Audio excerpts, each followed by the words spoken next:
দক্ষিণী সিনেমার জগতে অন্যতম আলোচিত সিনেমা কান্তারা। 2 অক্টোবর মুক্তি পায় সিনেমাটির দ্বিতীয় কিস্তি কান্তারা চ্যাপ্টার 1। আর এই সিনেমা দেখার পর হল থেকে বের হয়ে ঠিক এভাবেই প্রতিক্রিয়া জানাচ্ছিলেন দর্শক। প্রথম কিস্তিতে রীতিমতো রেকর্ড করা কান্তারা দ্বিতীয় কিস্তিতেও রাজত্ব করছে বক্স অফিসে। মুক্তির মাত্র 3 দিনের মাথায় এই কন্নড় সিনেমা আয় করেছে 162 কোটি রুপি, যা চলতি বছরের অন্যতম সেরা ওপেনিং হিসেবেই ধরা হচ্ছে। শনিবার পর্যন্ত সিনেমাটি ভারতের অভ্যন্তরীণ বাজারে 162.85 কোটি রুপি সংগ্রহ করে।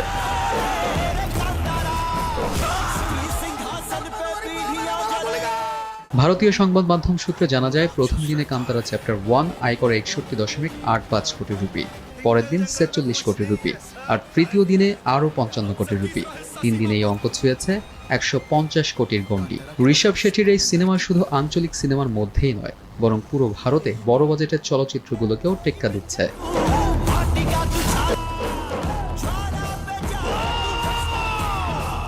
শনিবারই এটি পেছনে ফেলেছে 110 কোটি রুপি আয় করা সালমান খানের সিকান্দার এবং 131 কোটি রুপি আয় করা রামচরণের গেম চেঞ্জারকে। এই অর্জনের সঙ্গে কান্তারা চ্যাপ্টার 1 এখন কন্নড় ইন্ডাস্ট্রির ইতিহাসে মাত্র চতুর্থ সিনেমা যা 150 কোটির ক্লাবে প্রবেশ করলো।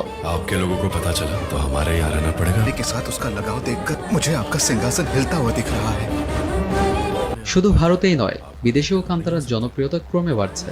মুক্তির প্রথম 2 দিনেই আন্তর্জাতিক বাজারে সিনেমাটি আয় করেছে 2.5 মিলিয়ন মার্কিন ডলার। সপ্তাহের শেষ দিকে আয় আরও বাড়বে বলেই ধারণা করা হচ্ছে। সমালোচকদের মতে, যদি এই ধারা অব্যাহত থাকে তাহলে এটি শিগগিরই 200 কোটির ক্লাবে জায়গা করে নিতে পারে।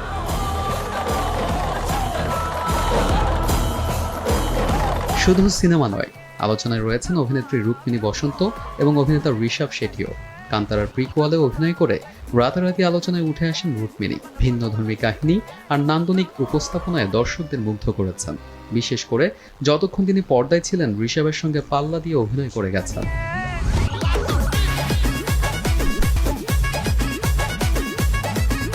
এদিকে কান্তারা 2 মুক্তির পর থেকেই রুক্মিণী বসন্তকে ঘিরে দর্শক ও চলচ্চিত্র সংশ্লিষ্টদের আগ্রহ বেড়েছে বহুগুণ। তিনি এখন দক্ষিণী ফিল্ম ইন্ডাস্ট্রির অন্যতম প্রতিশ্রুতিশীল মুখ হিসেবে বিবেচিত হচ্ছেন। সোশ্যাল মিডিয়ায় তার অভিনয় রূপের প্রশংসায় পঞ্চমুখ অনুরাগীরা। বর্তমানে রুক্মিণীর হাতে রয়েছে বেশ কয়েকটি কাজ। শোনা যাচ্ছে তিনি ইতোমধ্যেই 2টি কন্নড় সিনেমায় চুক্তিবদ্ধ হয়েছেন। এনটিআর নীল জুটি পরিচালিত নতুন সিনেমায় এবং ইয়াশের সঙ্গে টক্সিকের মতো বড় সিনেমায় নাম লিখিয়েছেন তিনি। ফলে এক লাফেই তিনি জায়গা করে নিতে যাচ্ছেন দক্ষিণ ইন্ডাস্ট্রির শীর্ষ সারির নায়িকাদের তালিকায়। পাশাপাশি তামিল চলচ্চিত্রের দিকেও নজর দিচ্ছেন এই অভিনেত্রী।